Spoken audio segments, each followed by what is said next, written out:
Hi, everybody. I am finally here. Um, I am here with Adam Bruce. He is hanging out with me right now Hey via everyone.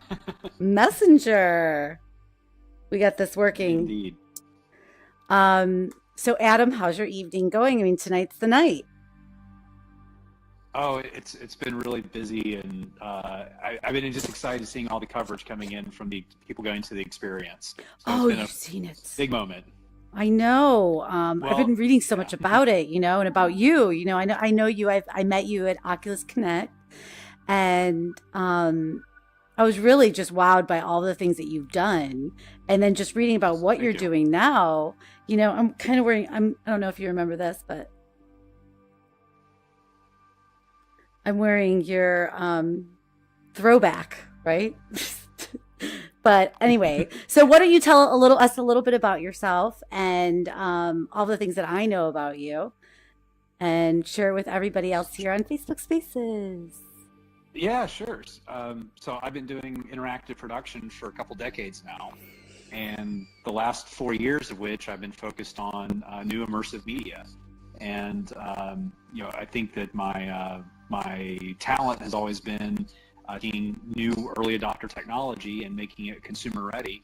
And so I'm exceptionally excited about this new project that we just did this year, which is doing exactly that. It's taking full body dressed avatars and bringing those to the public so that people can have shared ocean adventures together. Yeah, that's pretty amazing. I mean, I was just reading about it and just how, this first came out. It's called The Blue Deep Mhm. Escape. And actually, The Blue first came out in 2016, right? Well, it's actually been it's older than that. Oh, Weaver wow. has been developing the Blue property for a long time. It started off Wow.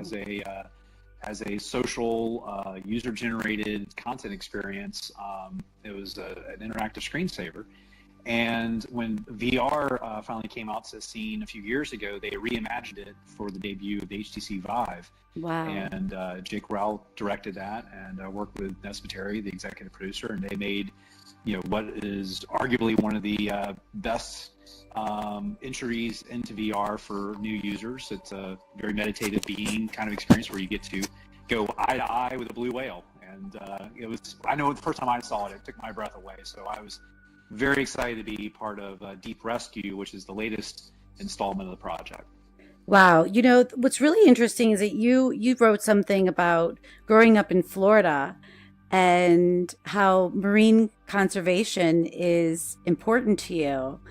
I I love that. I love that you're doing VR for good. Can you give us a little bit about your background and Oh, sure. your Well, experience? yeah, I grew up in Florida, and right on the ocean, and so ocean Mm, for me has always been a personal, close, immediate thing that I've always been involved with, which is not your normal experience, and so that's one of the reasons I'm really happy about this project because it's bringing a lot of that out. But mm. for me, growing up, I had a deep love for the ocean, a deep love for its creatures. I grew up with a poster over my bed that said Ahab was wrong, and it showed Captain Ahab holding Moby Dick. Right. And That is yeah, hilarious. so I want to see that. yes, I was big into. Well, I was big into Jacques Cousteau and all that. Wanted to be a marine biologist when I was a child, and this production was a chance for me to kind of explore what it's like to be a Jacques Cousteau for VR, Wow. by sharing my love for the ocean, with others. And I was really lucky actually to be part of a team that shared an oceanic love. Jake Rowell, when he put together the team, he chose people who believed in the values of the product to make sure that we would all work together to make this a wonderful experience. There's lots of divers on the project. Mm. A lot of people are looking to get their own best scuba diving moments into this experience, which is really what the Blue's always been about. It's about sharing these magical VR moments that most people would not be have access to. That's so cool. So where is it? Where is it exactly? The So right experience. now it's at the Westfield Mall in Center City. Debuts today at that one location at Dreamscape. And this is Weaver was working as a production team, working with Dreamscape and their technology to debut it at their theater. and they're providing a really great environment to onboard people in the VR there. Wow. So, you But know, this is the first of a couple locations. Yeah. yeah, where are they going next? Maybe Florida for me? I would love to see them in Florida. I really would. But they have announced a couple of locations, but it's going to be a slow rollout at first, and then Okay. they'll go broad eventually. But they're partnered with AMC and Steven Spielberg, so they definitely are seeing this as something that can be brought to Middle America. Wow. It's just going to start off in LA first. Not Yeah. crazy. So, like, what does it feel like? You're the producer of this show. What does it feel like, or of this show, of this location-based VR experience that creates, from what I read, a lot of different senses, feelings. Like, what is it like taking something that's already been created and taking it to that like reinvention level, Madonna style? Sure. Well, we had to change a couple of things for the at-home product. It's really focused on your individual experience, and then having a deeply powerful individual experience. Whereas, Dreamscape's platform is all about a shared experience. So right off the get-go, we had to really rethink, what is going to be a multiplayer experience. And so, the executive production team, which is a combination of both Dreamscape and Weaver, came together, created this story that we feel will deeply engage people and give them something to talk about, a shared accomplishment, so to speak, that would make it so that when you're done, you're able to talk to each other about what you saw and felt, and each person's individual perspective on the events that happened. That's so cool. So we're in social VR right now, and we're talking about a social VR experience, right? I know. I just like I That's true. can't, I'm just too much. Oh, hi Eva. Um, is this a good onboarding experience? Is the Well, it question. certainly is, and Facebook Spaces, provides one of the best avatar embodiment experiences on the market right now, Mm, and but it's also, as requires a fair amount of product understanding and knowing how to operate a high-end gaming machine and managing, maintaining it, which is not really something accessible for the general market. right. And so we wanted to try and reach the deepest level of embodiment we can, and I think Dreamscape has the magic. They were able to give us technology that allowed us to do full body avatars that really deeply engage you, because you can look at your arm and look at your hand and have that wow moment of being underwater and being a diver. You're not wearing a computer. You're wearing a scuba tank. You're not wearing a VR headset. You're wearing a scuba diving mask. All these things become they all become part of your experience to help add to your immersion rather than taking you away. And I feel like Dreamscape just really knocked it out of the park with their technology by offering us the ability to give that level of immersion to the users. Wow. I mean, that's pretty amazing. I have it here. I'm going to try to play it. Let's see how it goes. We'll see how this works works out. Okay, here we go. Because I think everybody should see it. I'll be leaving you Oh, on an important mission. Below us, there's a pod of whales that needs our help.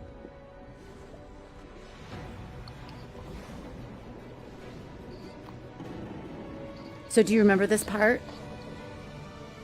I can't see the video that you're playing, so Can you see it now? oh yes. Yeah, that moment with the eye is a hallmark of the Blue. Having that one-on-one Welcome, connection team. with a I'll be leaving massive you on an important mission. living creature Below us, is really there's what a pod of whales this that needs our this help. technology is all about. Is trying to connect you, with in this case, a blue whale. And that eye-to-eye moment is as a holdover from the 2015 byproduct. I won't spoil it. I would, really like for people to go through it themselves and have their own connection with that. Yeah, I mean, there was something that I did read that Dreamscape and Weaver, they created physical props. Like, is that a physical prop in here? That scooter? Is there Well, an aqua scooter like that? you have real, objects you're interacting with, and that's a lot of what gives the dreamscape experience this deeper level of immersion, because you're physically in the space with other players, and so you could feel their body presence. You could high five each other, give each other a hug. That's so cool. They're there. It really, it's incredible. And actually, what's amazing is because the tracking is so good, you can even start to pick up on each other's nonverbal communications with talking with your hands, or just even recognizing a person based on how they stand or how they walk.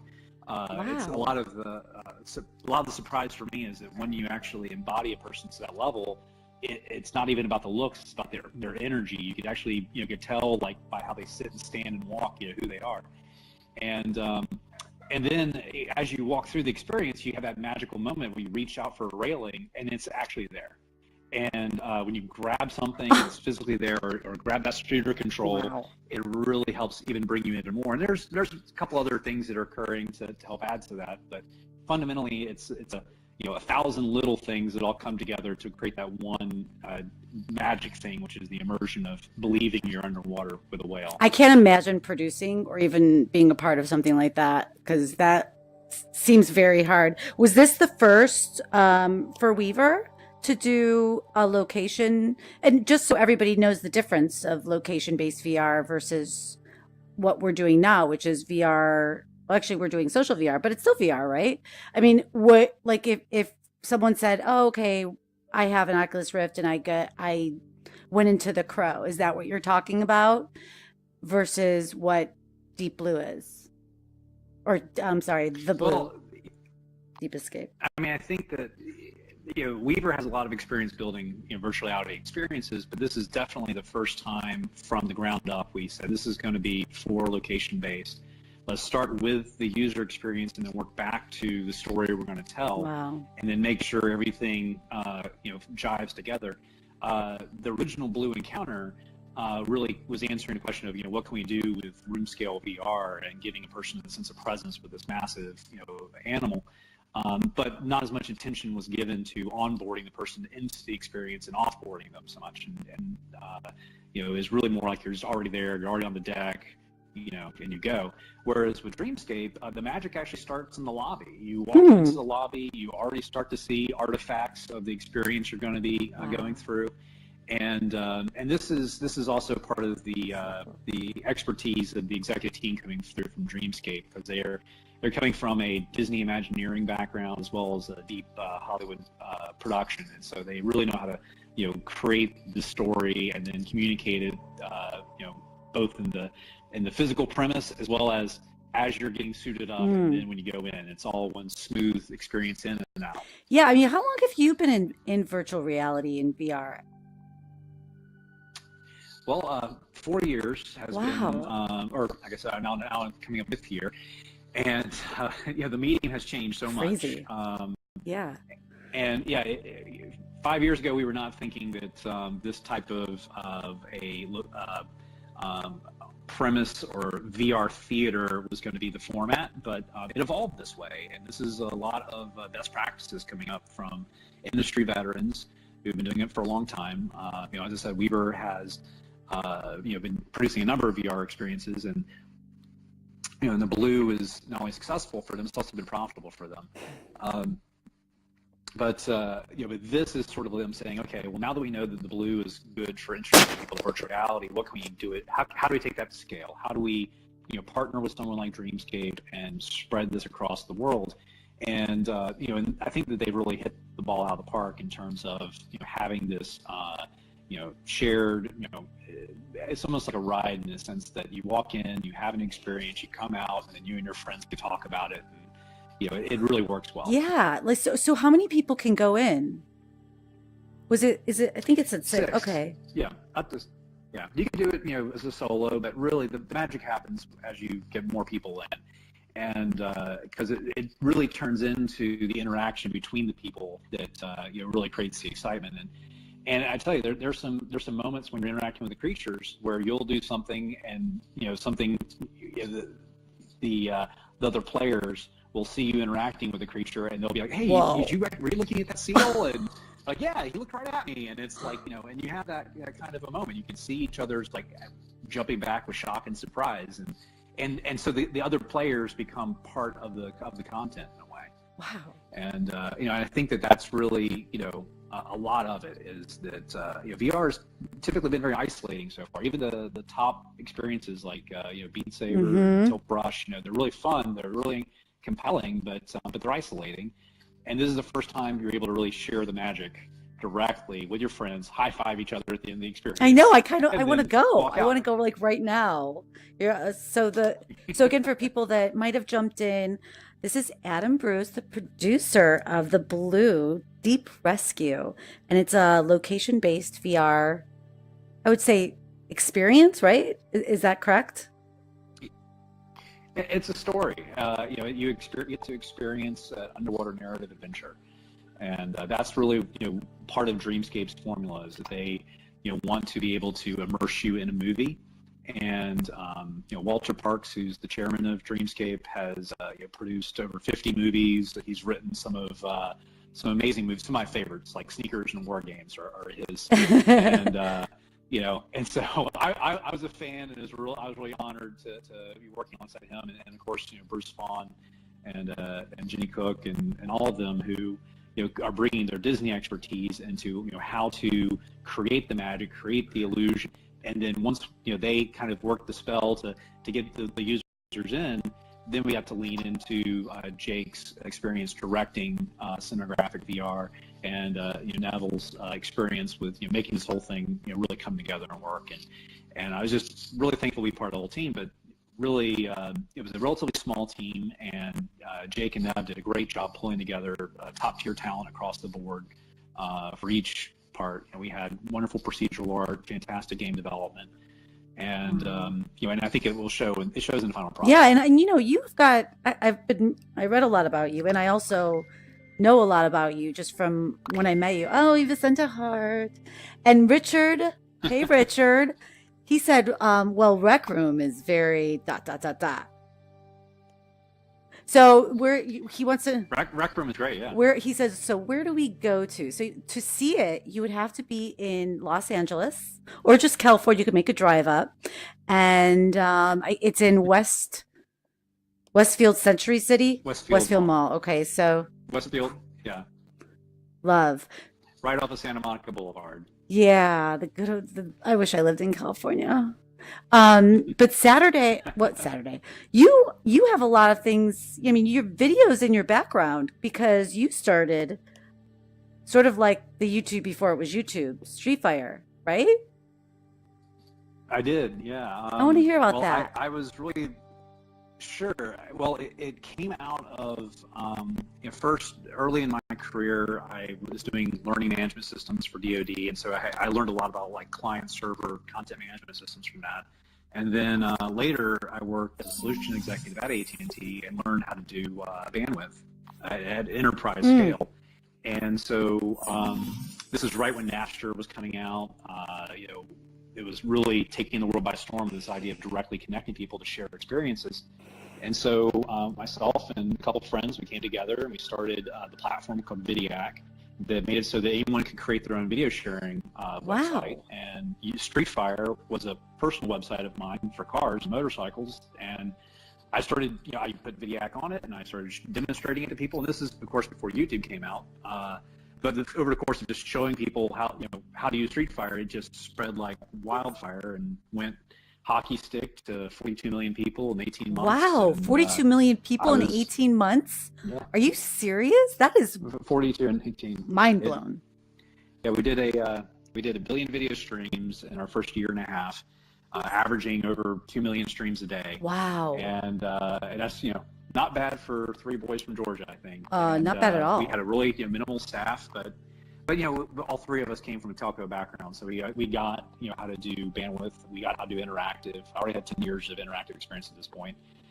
And this is again before YouTube, before Veo, before Vimeo. We got to create some of the initial design patterns for like embedded video sharing and liking and favoriting and sharing content that dropped to social media today. And back then we didn't really know what we were building because there was really no thing before us to point to, and so we were just constantly struggling to explain what we were doing. We just point to the numbers, like, "Hey, we had 2 million streams today." And people were like, "What is that?" Yeah. And You're like, so, oh gosh, what are we going to do next? yeah, we were really lucky to actually found someone who did get us, and that was Jeremy Liu, who back then was just an associate at Lightspeed Venture Partners, but he and his partner Ravi invested in us and brought us to California, and we developed it into something very akin to what YouTube would call a multi-channel network today.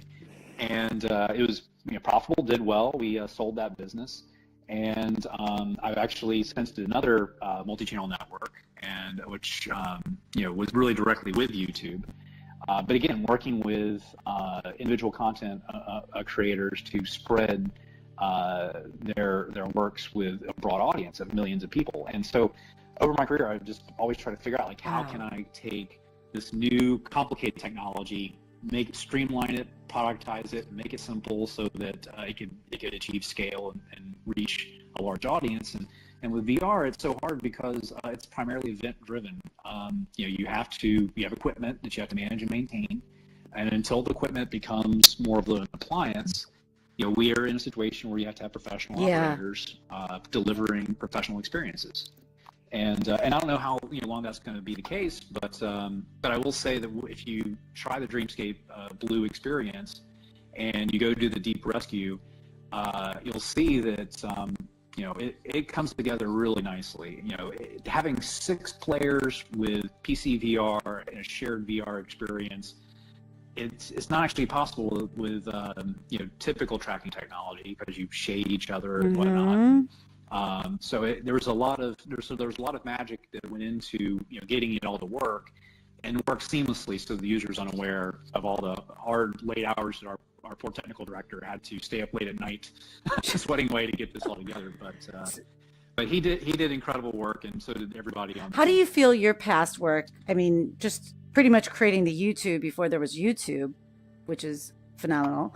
Like, how does your past work relate to your current work? Like, what did you learn then? I mean, I know you made some points, but if you had to correlate it. I think that the number one thing that I've learned from each successive wave of technology I've been a part of is that it's not about the incumbents today. The big incumbents today don't know what the product's going to like tomorrow. And it's really the monopolies of tomorrow are the ones that are going to be telling you what the functionality of today should be. Okay, good. When the web came out, and I was a web developer in like the early 90s, like 93, 94, the idea was magazines were going to take over. I know. Just like online magazines, right? Everyone's like, oh, the magazines are going to do this, and the idea that, someone like Mark Zuckerberg would launch it out of his dorm room with the biggest media empires in the world was just, beyond imagining. It's really up to the native products in a new medium to define what the medium is going to be. It's not really up to the incumbents that are trying to bend the medium to their will that are going to be successful. And you saw that with web. The magazines did not rule online video. New firms came out to handle that. New startups came out to exploit it. With video, same thing. When we did Vidiac, I actually originally built the initial concept because I had a cousin who worked at Scripps. Jeez. And we were talking about how we can get HGTV's content streamed online. And because of September 11th, we had to shelve that idea. We pivoted, and I had already designed all this technology with my co-founders, and we said, let's just take this to one of our car websites. They already have all these videos. We already got the tech. Let's just use it that way. And as it ends up, whole new producers came online. It wasn't about MGM and Lionsgate creating the next great YouTube video. It was really about Jenna Marbles coming up with her direct character and the audience she wanted to create. And when you go on YouTube today, you look at the type of content that's being created. It's entirely different from what was on television 10 years ago. Right? And that's the same gun. It is. And so for virtual reality, again, we have the same thing. It's like we wanted to tell a movie, but this is not a movie. This is virtual reality. So instead, it's not about sitting back and watching a screen. This is about standing up and walking into the ocean. Oh, So it's an engaging I'd be experience. so scared. It's a proactive experience. It's a physical experience. I would be literally Yes. so I want to do it, but I have a fear of that. So I would have to really embrace that. I mean, I want to just do it like I did Pandora and I was scared of that. But I would want to do that just because of the way that it looks at that you're, the storyline. VR for Good. And somebody made, the whole team that did this, like Dreamscape, Weaver, was it Jake? There was a few other people I saw, such smart people that have been in this industry for a long time, because there's a lot of newbies. I'm one of them. I've been here for less than a year. I followed it, but I didn't embrace it and actually go into it, and get the headset and all of that. So it's amazing to hear from people like you who've been in it, Thank you. I mean, we're trying to, all of us have had successes and failures in virtual reality over the years, and you learn one thing from one, and you learn one thing from the other, and eventually you kind of learn what works and what doesn't, and how to apply it. And so this is kind of the culmination of a lot of people's knowledge to get there. And for me, when you talk about VR for Good, this is one of the things that VR really has the ability to do, is put you in someone else's shoes. And a lot of VR for Good out there has been, quite frankly, very depressing content. It's things that are things that you do, but it's like, I don't feel as uplifted as I could be. And so it was like, how. Right, and we had a moment when we were developing this product where we were like, looking for what is the core motivation of the team, and when we landed on the fact that it's about saving the whales, it's suddenly we're like, duh, of course it's about saving the whales. Everyone wants to save a whale. This is your chance. Yeah. And so growing up in Florida, especially, I mean, I love aquatic mammals, and we have a very threatened population of North Atlantic right whales that are here, and and I feel like and I hear every year that the population is getting smaller and smaller because of really dealing with human waste. Oh, and there's really not it's much terrible. people can do about it. And I feel like that this experience we build gives people a feeling of direct agency to be a part of, saving the ocean. Wow, that's amazing that you can think that way. I mean, you're making this amazing, like, what a great experience for people, especially if it's their first time in VR because they don't have a headset. And you're excited about the experience, but you're also excited about maybe making them more aware of these animals, like have some empathy. I love that. Yeah, and it's about making a whale into more than something you see on a movie screen or on in a magazine or what have you. I mean, you're physically walking around in the presence of this large animal, and it really it feels. I'll say Nate Smith, our lead animator, he came out of doing work on the Jungle Book, and I tell you, all of that talent came out with the work, and him and Dan Fisk did just beautiful work on the animation because the animals are just incredible. One of the things I really loved was Julian's work as our procedural artist. He did so many magical effects that really add to the immersion. But one of the ones that was so playful and fun is just the schools of fish, and just being amassed in all this life all around you. And it feels like life. It doesn't feel like ones and zeros. Well, even though Scott Reeser, the technical director, will say at the end of the day, it's all math. 01100. Yeah. Well, it's funny that you say that, because when you start talking like that, I get very nervous, because I can't imagine being like walking into something and a whale just being like as close as I am to you. So here's a question. Is it scary? Good question. I love this question. Because is this experience scary? I'd love to see like the reaction of people when I wonder if there's any video clips on that. I'm going to try to find that. but to see their reaction afterward, after they're done with it, because I mean, I know what I look like after Hmm. Pandora when I was in Disney, and I don't even know if that's anything close to this because I can't Well, imagine. I will say that it's hard. It's one of the my partner Eva and I operated a VR arcade in San Francisco for a couple of holiday seasons, and one of the things that we quickly learned is that you know it's impossible to say how a person's going to react until they're in. And once you've operated a number of VR Mm. demos, it's like you quickly learn that just there's a huge spectrum to how people react. And even the first the blue encounter where a blue whale swims up and just goes eye to eye with Mm. you. Some people Yeah. doesn't phase them. Other people fall to their knees in fear, Oh, that would be me. and and it, Is there a fear face and other here? people, That would be me. I mean, I saw one person literally cry with delight.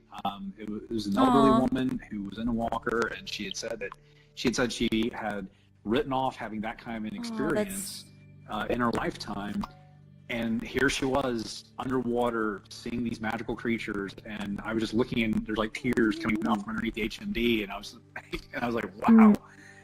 So you never know how it's going to affect people, and quite frankly, that's part of the magic as well. Is it's each person kind of takes their own individual thing from it. Aw.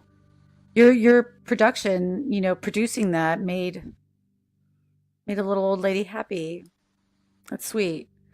I'm sure a lot more people they'll Well, make happy, it's but to me that I love was old people. yeah. Like I could just hang out with them all the time. That's because really they don't even just, not just an experience like this they would never get, but they don't get the experience of being, I guess, immersed in happiness or just feelings, those kind of feelings because they don't go out they're not as out there as us. Well, not Nava. Actually, that's a really good point. It's that we Richard as agrees. developers, we're leaning on game developers really to help lead VR development for us. And games have really explored terror and violence and a lot of fear and some inferior emotions, and explored how to deliver those. And I tell you, zombie shock VR is definitely there's an audience for that. But some of the things I feel that are underdeveloped are giving people a sense of wonder and awe Mm. and curiosity Yes, that's and very delight, good. A sense of wonder. That is and that's the best sense to have, yeah you know? yeah wonder is incredible, and that's what I felt the first time I saw Jake's work on the Blue. I was like, wow, this is the kind of stuff I want to build. And I was thankful that I was, part of the building of this one, and I hope that other people have that experience too. There's a lot of individual moments and beats that occur throughout this whole experience, and so I think that people have a wide range of memories coming out of it. I think they'll probably want to come out again because it's very dense. There's a lot of things that are happening, and there's a lot of things to explore that you'll miss the first Hmm. time or even a third time. So Well, as we're, I know you have things to do, and I'm so appreciative of your time. Where do you see location based VR or VR, where do you want to be? Either one. I mean, in the future of tomorrow, where do you see this kind of stuff going? Like, do you see more of it, less of sure. it, and where do you want to be with it? Well, the kind of VR that Dreamscape is really leaning into is the cost no object immersion, top technology. We're going to use the best graphics, the best tracking, and Mm, make all that work. Quite frankly, the consumer can't afford that, right. much less for 6 players. It becomes very hard. So I think that that the market's going to probably go 3 ways. There will be consumer entertainment will still happen. The high-end stuff you see with Dreamscape and the Void will continue to develop. But then there's this new wave that I'm really excited about, which is the mom and pop VR shop. Right now it's typically on Private Equipment, Mm. but tomorrow it could be on Quest. But it's really very low cost to start a VR arcade in your community, And it's almost like the old internet cafes in the 1990s. Oh my It's like gosh. they started off as internet cafes and eventually Yeah, turned into Starbucks. So there's a huge opportunity out there for people to start up their own little venture and begin, sharing totally. experiences themselves. So I think that's going to be a lot of it. And I think that producers and directors who create experiences for the Mom and Pop VR arcade location-based experience will be very successful, especially if they pay attention to, what qualities are necessary for that type of environment. Like for example, Beat Saber and Super Hot are two great experiences. You walk right up, you put the headset on, you just immediately know Mm. what to do. There's no, lengthy tutorial or anything. You just jump in, you go. Conversely, there's something like Elite Dangerous, which is a consumer experience where you got to spend 2 hours watching YouTube instructional videos on how to fly the spaceship. So, that kind of a thing is great for an at-home experience, but, the arcade experience, you need something different. And then the super premium Dreamscape experience, is something else as well, because grandma's going to go through that, as well as, your best friend, and, that you're going to have like 5 people hitting it up at one time, or you have like an office morale building. That's Thing. awesome. So, I want to work yeah, there. yeah. So, You know. so yeah, I would actually love to continue to work in the high end and push the technology of how to build immersion and how to create presence in virtual reality with the high-end Mm. equipment. Because what's great about being a part of that side of it is because then I get to figure out how to package that and then make it available for the mom and pop VR shop as well as the consumer grade Yeah, that's true experiences because too. the experience of like the do's and the don'ts, or like maybe some of the things that you saw that maybe shouldn't have happened, or like where to cut costs. I'm sure all of that you learned during this process, because it seems like a pretty extensive experience here, or story. Yeah, yeah, it is. Well, as a producer, it's my job to cut costs wherever I can. Yeah, So there was a lot of the types of discussions of like, can we go this way? Can we go that way?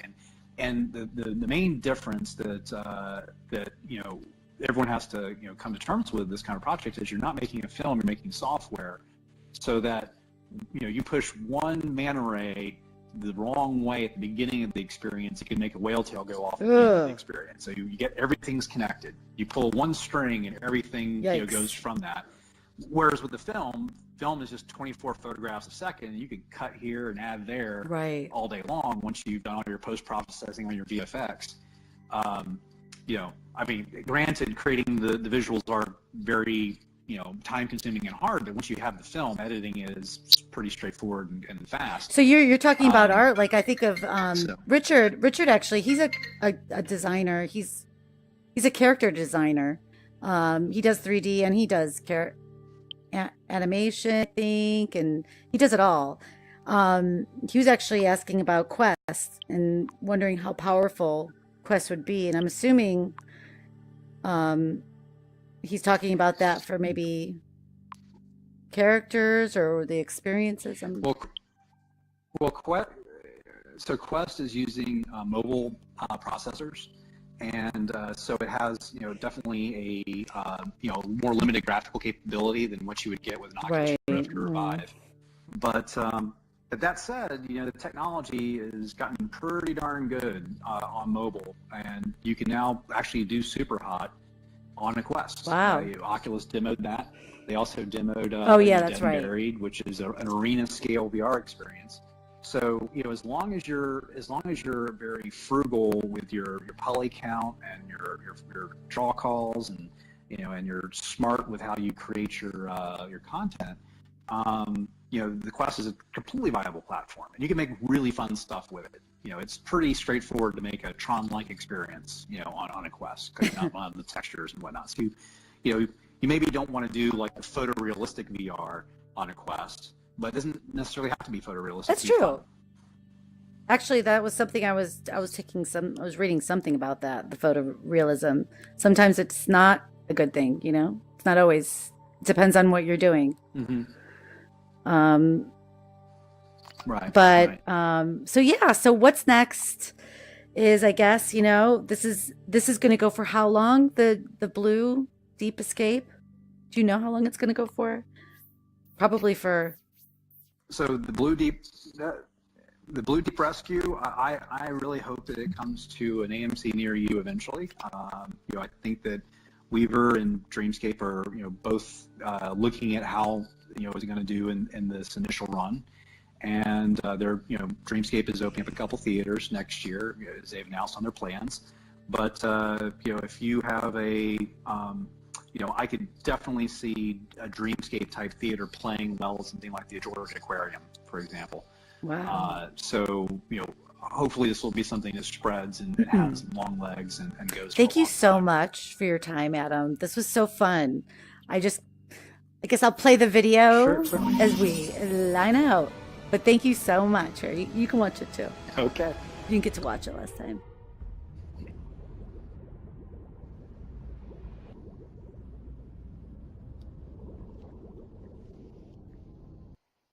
Welcome, team.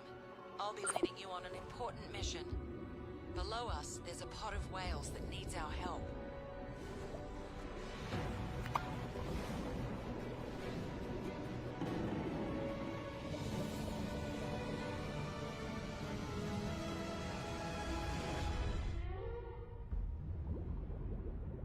Wow. Thanks again, and we'll